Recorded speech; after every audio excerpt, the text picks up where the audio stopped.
उपस्थित महानुभावों, जीवन में 5 काम अत्यंत दुर्लभ होता है। वर्तमान का इंसान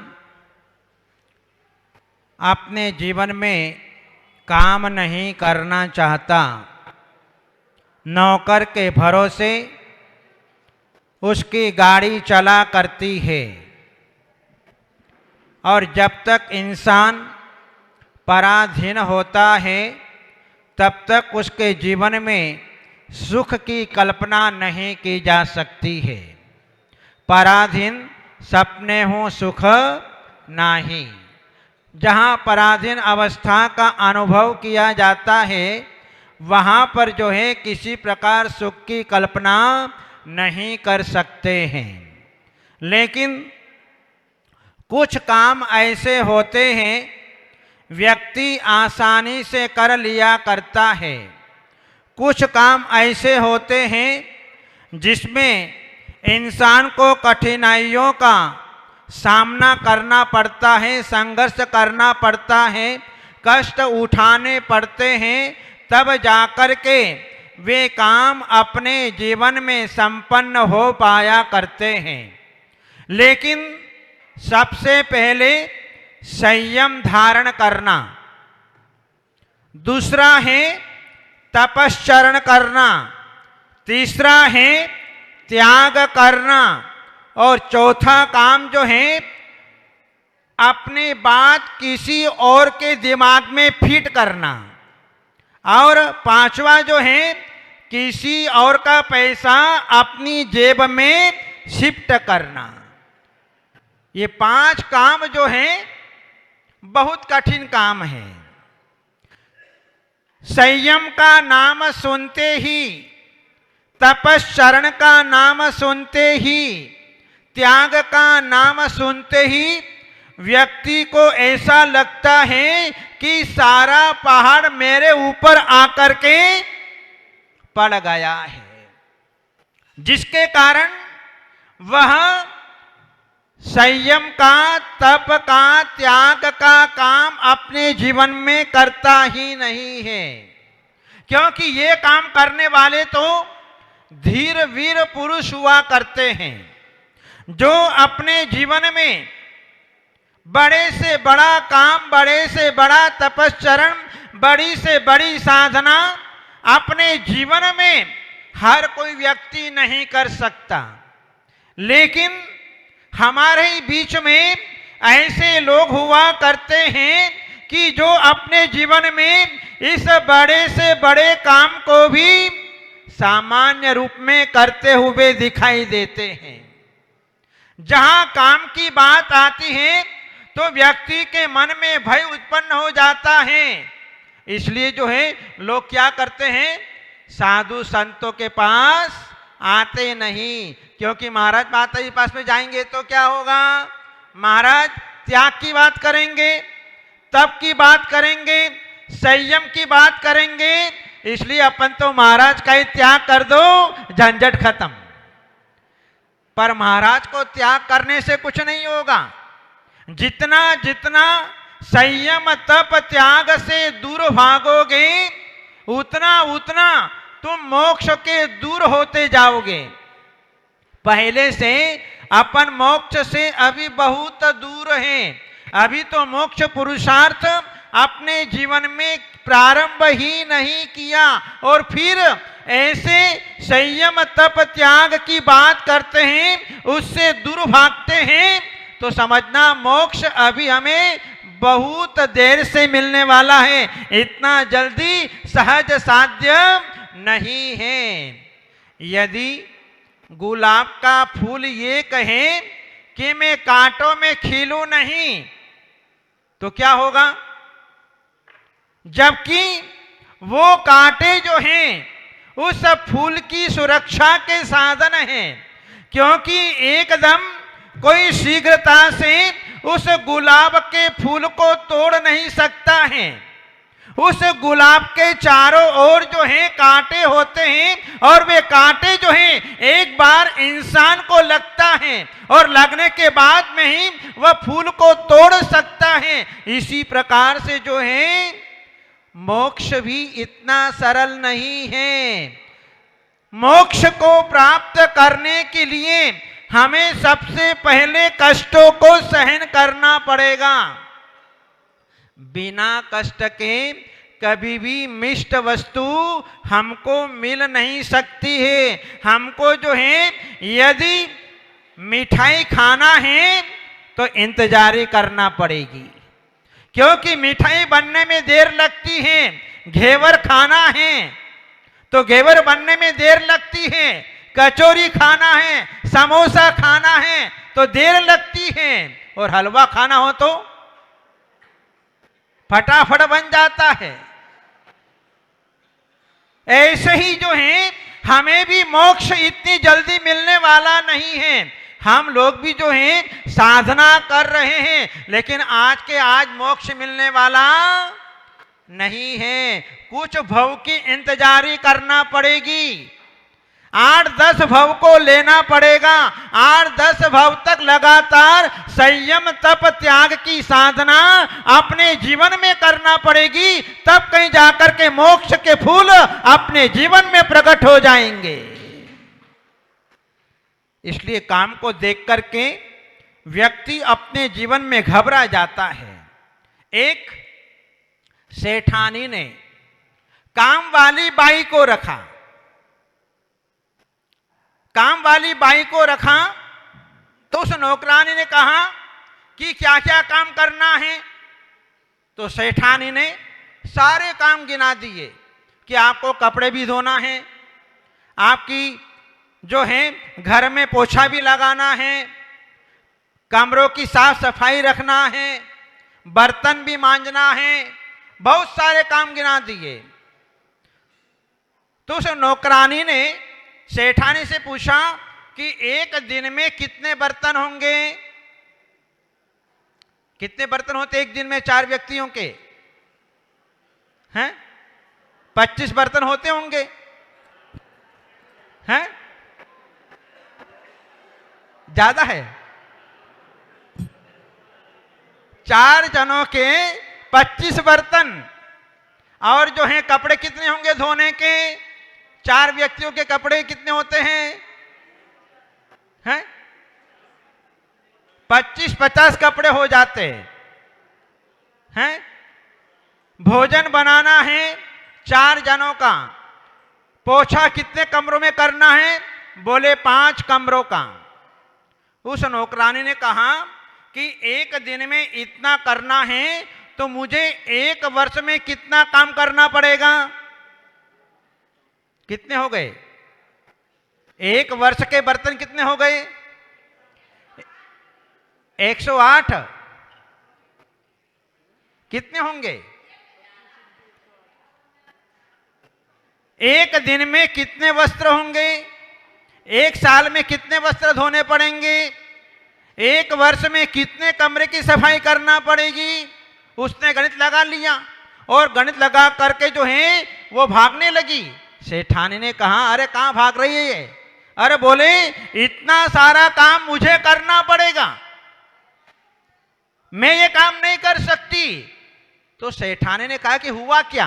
बोले आपने गिना दिए कि साल भर में इतने वस्त्र, इतने बर्तन, इतना भोजन, इतनी साफ सफाई सब कुछ करना पड़ेगी।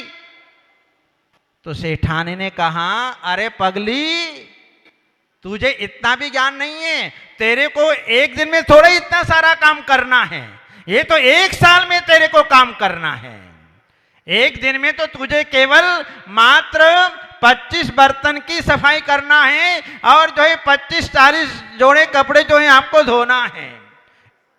जिस प्रकार से उस नौकरानी को कितना बोझ लग रहा था कि मेरे जीवन में मुझे इतना काम करना है साल भर के अंदर, उसी प्रकार से जो है इंसान जो है सोचता है कि मुझे संयम धारण करना पड़ेगा, मुझे तपस्चरण करना पड़ेगा, मुझे त्याग करना पड़ेगा, ये सारा काम जो है मुझे करना पड़ेगा। इसलिए व्यक्ति जो है मैदान छोड़ करके भाग जाता है। पर मैदान छोड़ने से कोई काम नहीं होगा। हमारे आचार्य भगवंतों ने कहा कि बेटा तू घबरा मत, एक दिन में संयम नहीं होना है, एक दिन में तपस्या नहीं होना है, एक दिन में त्याग नहीं होना है। तुझे धीरे धीरे अपने जीवन में इसकी साधना करनी है। और तू जो है एक दिन ऐसा महसूस करेगा कि बड़े से बड़े तप का भार अपने जीवन में भी उठा लेगा, बड़े से बड़ा त्याग अपने जीवन में भी कर लेगा। अपने को लगता है कि 100 दिन की साधना, 75 दिन की साधना, 80 दिन की साधना एक दिन में हो गई। कितने वर्ष हो गए इनको साधना करते करते? जब से इन्होंने दीक्षा ली सन 2016, 17 और 2012 से जो है अपने जीवन में साधना करते चले आ रहे हैं। तब जाकर के आज 75 उपवास, 100 उपवास और 80 उपवास की साधना अपने जीवन करने में समर्थ हो पा रहे हैं। तो हमको भी जो है एक दिन में सब कुछ हासिल होने वाला नहीं है, हमको भी पहले छोटे छोटे नियमों से गुजरना पड़ता है। अपनी शक्ति के अनुसार ये साधना करना पड़ती है, तब कहीं जाकर के हम ऐसी तपस्या, ऐसी साधना, ऐसा त्याग अपने जीवन में कर पाएंगे। किसी को साल भर लगता है, किसी को 5 साल लग जाते हैं, किसी को 10 साल लग जाते हैं, किसी को 50 साल लग जाते हैं, किसी को 1000 साल लग जाते हैं। लेकिन अपन तो सौभाग्यशाली है कि अपन पंचम काल में जन्म लिया, और इस पंचम काल में भी कितना समय बचा हमारा? कितना समय बचा? जिसमें से हमारा बहुभाग तो निकल गया। 50 साल की उम्र, 60 साल की उम्र, 70 साल की उम्र हमारी बीत चुकी। लेकिन इतने छोटे से पीरियड में यदि हमने एक उपवास भी कर लिया, यदि हमने 5 उपवास भी कर लिए, 10 उपवास भी कर लिए, 16 उपवास भी कर लिए, 32 उपवास भी कर लिए, 54 उपवास भी कर लिए, 64 उपवास भी कर लिए, तो हमने अपने जीवन में बहुत बड़ी विजय हासिलता को प्राप्त कर लिया है। क्योंकि चतुर्थ काल में तो हजारों हजारों साल तक प्राणियों को तपस्या करना पड़ती थी, तब जाकर के उनके कर्म निर्जरित हुआ करते थे। लेकिन अपने को तो छोटे से काल में, 1 साल में जो व्रत उपवास की साधना होती है, वह असंख्यात गुणी कर्मों के निर्जरा हम अपने जीवन के अंदर कर लेते हैं। इसलिए कोई काम मुश्किल नहीं है। दुनिया में कोई भी चीज असंभव नहीं है, सब कुछ संभव है। व्यक्ति जो चाहे सो अपने जीवन में कर सकता है। इसलिए अपने जीवन में यह नकारात्मक सोच निकाल देना कि मैं अपने जीवन में व्रत उपवास नहीं कर सकता, मैं साधना नहीं कर सकता, मैं काम नहीं कर सकता। मैं भी कर सकता हूं। जब बूढ़े बाबा 75 उपवास कर सकते हैं, तो क्या हम 5 उपवास नहीं कर सकते? इतनी क्षमता तो मेरे भीतर है कि मैं भी अपने जीवन में एक एक उपवास करके जो है 5 उपवास की साधना कर सकता हूं। इन्होंने भी एक एक उपवास करके पहले गृहस्थ जीवन में रह करके अष्टमी चतुर्दशी के दिन उपवास करके, फिर जो है अष्टानिका में 8 उपवास, 10 लक्षण में 10 उपवास, 16 कारण में 16 उपवास, 32 उपवास, फिर 44 उपवास, फिर 48 उपवास करके जो है आज 75 उपवास की साधना जो है आज इन्होंने अपने जीवन के अंदर कर ली। इसलिए कभी भी ऐसा मन में विचार मत लाना कि मैं ये साधना नहीं कर सकता, मैं भी कर सकता हूं, मैंने भी पंचम काल में जन्म लिया है। इन्हीं की तरह इन्होंने भी पंचम काल में जन्म लिया, मैंने भी जन्म लिया। मेरा द्रव्य, क्षेत्र, काल और भाव बिल्कुल एक जैसा है। इन्होंने जैन कुल में जन्म लिया, मैंने भी जैन कुल में जन्म लिया। बस अंतर इतना सा है, मैं गृहस्थ हूं और ये मुनि महाराज है। इसलिए इनको देख करके अपने जीवन में आगे बढ़ना, क्योंकि खरबूजे को देख करके खरबूजा अपना रंग बदलता है। तो इनको देख करके अपने भीतर सकारात्मक सोच को जन्म देना, जिससे एक दिन हम भी अपने जीवन में तप त्याग की संयम की साधना अपने जीवन में हम कर सकते हैं। कोई भी चीज असंभव नहीं है। इसलिए हमने ये मनुष्य जन्म को प्राप्त किया है। ये मनुष्य जन्म में हम जो है ये संयम तप त्याग की आराधना से ही हम मुक्ति महल को प्राप्त कर सकते हैं। आज भले ही हम नहीं कर पाते हैं, लेकिन हम इनके तप की अनुमोदना करते रहें, क्योंकि अनुमोदना से भी हमारी सत्ता में हमारे पुण्य का अनुभाग निरंतर बढ़ता रहता है। अनुमोदना करने वाला, व्यवस्था करने वाला, सेवा करने वाला, वह अपने जीवन में विपुल पुण्य का संपादन करता है, और वह पुण्य उदय में आएगा। उस दिन हमारे विभाव भी तपश्चर्या के करने के होंगे, और वह पुण्य कराएगा। ध्यान रखना, जैसा कर्म किया है वैसा कर्म तुमसे काम कराएगा। तुमने दान दिया है तो दान कराएगा, तुमने जो है सेवा की है तो सेवा भी कराएगा, तुमने जो है भगवान का अभिषेक भी किया है तो पुण्य अभिषेक कराएगा। उस पुण्य ने जो है आपको तीर्थ की वंदना भी कराएगा, और वो पुण्य तपश्चरण भी कराएगा, संयम भी कराएगा, सब कुछ कराएगा। इसलिए 9 कोटि से जो है इन तपस्वी लोगों की पुण्य की, उनके कार्य की, उनके काम की अनुमोदना अपने जीवन में करते हुए दिखाई देते हैं। इसलिए हमने अपने जीवन में ऐसे कई प्रकार के, अनेक प्रकार के अनुभव किए कि जिन्होंने अनुमोदना की, जिन्होंने व्यवस्था बनाई, वे अपने जीवन में मुनि महाराज बन करके अपने जीवन में कल्याण कर गए, समाधि मरण को प्राप्त हो गए। तो इसलिए अपने जीवन में इन तपस्वी लोगों की अनुमोदना करना ये भी बड़ा पुण्य है। तो फिर जो सेवा करता है, जो अपने जीवन में मन वचन काय कृत करित अनुमोदना से जो इनकी सेवा करता है, उनके पुण्य की महिमा का तो हम बखान ही नहीं कर सकते। ये अचिंत्य फल है, ये कल्प वृक्ष के समान फल को देने वाली ये सेवाएं हैं। इसलिए सेवा करने में कभी पीछे नहीं हटना, अपने को उत्साहित करना, प्रेरित करना कि भैया आगे बढ़ो, हम तुम्हारे साथ में हैं, हम तुमको पूर्ण रूप से सहयोग करेंगे।